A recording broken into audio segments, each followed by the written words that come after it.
Now, today we want to take this concept just a little further and talk about a very serious subject. We want to talk about the prevention and treatment of homosexuality in boys. What a very, very important topic, and one that parents are very nervous about, very anxious about it, because they fear that their sons and daughters will become gay or lesbian. And why wouldn't they fear it? Because suddenly those images are everywhere, and very carefully programmed images are presented throughout the culture and done for a purpose. If you watch the sitcoms, you will find that there is an obligatory homosexual character in every one of those programs. And they're presented in a very sympathetic role. They're always in a very respectful role.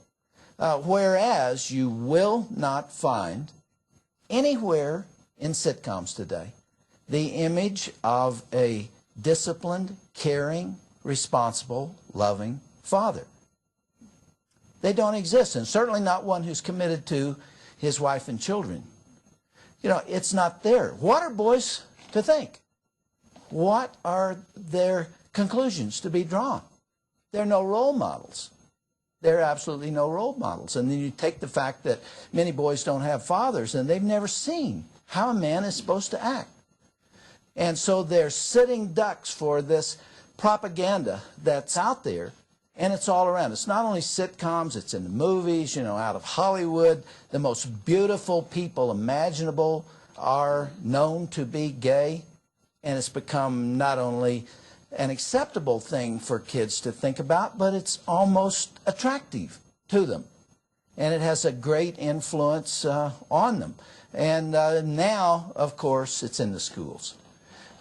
Folks, I do have to tell you there's some things that bother me a lot, and I'm about to mention one at the very top of the list. Anybody here from California? Quite a few. You do realize, of course, that the state legislature in California has mandated that homosexuality, in a very positive way, the same thing I was just talking about, is presented through the curriculum K-12. Do you understand that? That is the most offensive and egregious thing I can think of. Can you imagine 20, 25, 5-year-olds sitting in a circle on the floor with their little hands folded in their laps while their teacher talks to them about adult perverse sexuality? Have we gone completely mad? You know what a stem cell is? A stem cell is a cell, in this case a human cell, that's not differentiated. It can go any direction depending on what environment it's in. If it is ultimately located in the brain, it becomes neural tissue. If it's located someplace else, it becomes bone, or it becomes saliva, or it becomes an eye. A stem cell has the ability to be whatever it is surrounded by in its environment. You get the connection here? Children are the stem cells of culture. If you can capture and hold the minds of young children and then provide the right environment for them, you can grow them into almost anything you want. So I saw a video the other day of children in Afghanistan. They're teaching those little children to be hateful and to kill when they're 6, 7, 8 years of age. Well, they grow up to have terrorist attitudes because they are stem cells. They're malleable. You can do with them what you want. That's why there is such a struggle for the control of the hearts and minds of kids today, because those who want to change the culture know that it's fairly simple to do. You simply get control of what you teach children, what they are led to believe, the rationale that they're given, the ridicule for those who don't fit in and don't see it that way. And that's what's occurring, not only in California now, but in other places. The National Education Association came to California for their annual convention.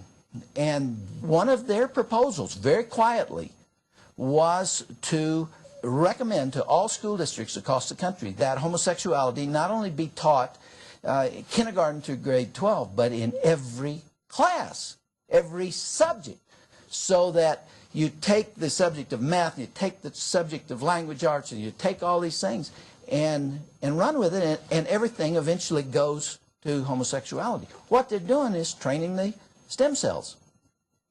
And we're going to have the consequence of that if parents don't understand what's happening. In fact, folks, I don't understand. You all are Californians. I don't want to insult anybody, but I don't understand why you hold still for that. I mean, those are your kids. They don't belong to the state or the state legislature. They're your kids. And you should be able to speak out against it. And you should be able to go to the polls and make sure that some other people with different values are representing your interest with regard to children. The focus here is on children. That's what we're talking about. Our subject today is not homosexuality in the adult world. My concern is with homosexuality and children and what we need to do to protect them and what the symptoms are when we see something going wrong.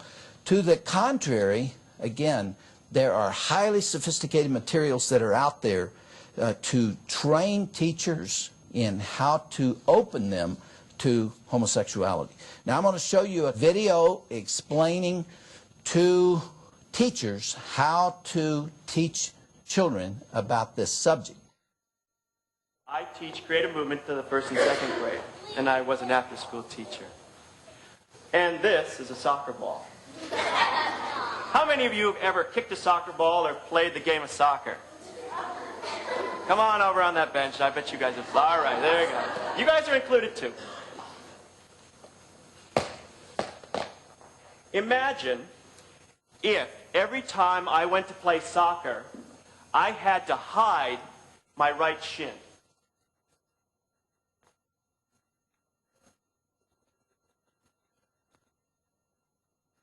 I might hide it like this.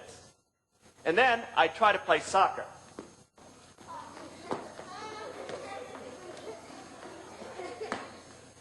It wouldn't be easy, but I could do it. It would take a lot of energy to play soccer and also hide my leg. Well, at CFS, I don't have to hide. So I can play soccer with two legs. Can you see how much better I can play? Yep. At CFS, I can tell the truth that I'm a gay man. And that gives me so much more energy to be a better teacher, to be a better co-worker, and to be a better friend. I'll see you on the soccer pitch.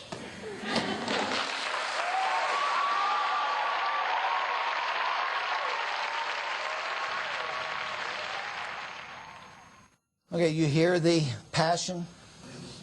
You see where they're trying to take those kids? When the man with the soccer ball leaned over and put something on his leg, did you see him do that? That was the pink triangle, the symbol of homosexuality. And I don't have time to show you other aspects of it, but there was an interchange with the kids where they asked them, what is a family? What does this mean? And began to move them from the traditional family to other images. Now, here is a Xerox of a book that's now being used in California called Jesse's Dream Skirt. Okay, let me just read you a little bit of it. There are and were and always will be boys who wear dresses and skirts and things that whirl, twirl, flow, and glow. One boy named Jesse liked wrapping himself in sheets to make free-flowing dresses. And he goes on to describe how this is his great desire is to dress like a girl. And then we come on over and we talk about the fact that these boys are made fun of when they do this. And in fact, even their parents don't like it. And it says here, "Yeah," said John, "boys can't wear skirts." "Why not?" Sarah said, starting to get mad. "Because that's what my daddy told me." Then Mike spoke up. "One day my sister and me try on our old dresses and hats. It was a lot of fun, but then my father came in. When he saw us, he got really mad and yelled at me, 'Take off that dress. I don't want my son to be a sissy.' So I took off the dress. But I don't know. I still don't see what's wrong with it." After the story, Bruce took a piece of cloth from a box and wrapped it like a loose skirt around his waist, and then it goes on from there. You can see the manipulative aspect of this. Now, part of this agenda, because that's what it is, has been to teach us that homosexuality is genetic. And the media has worked really hard to convince us of that, and it started about 1990. Here are magazines from that era. Here's Newsweek, "The Future of Gay America," and then it gets more specific. This is 1992, February 24th. "Is this child gay? Born or bred? The origins of homosexuality." So they're starting to hack away at the belief that homosexuality is environmental in nature and in its origin. And then we go on from there. Here is July 26, 1993. This is Time magazine, July 26. "Born gay? Studies of family trees and DNA make the case that male homosexuality is in the genes." Okay, that's 93. Here is also June 1st, 93, The Advocate, Gray Matter and Gay Matter, and Simon LeVay, who has done some of the early research that's been quoted by everybody.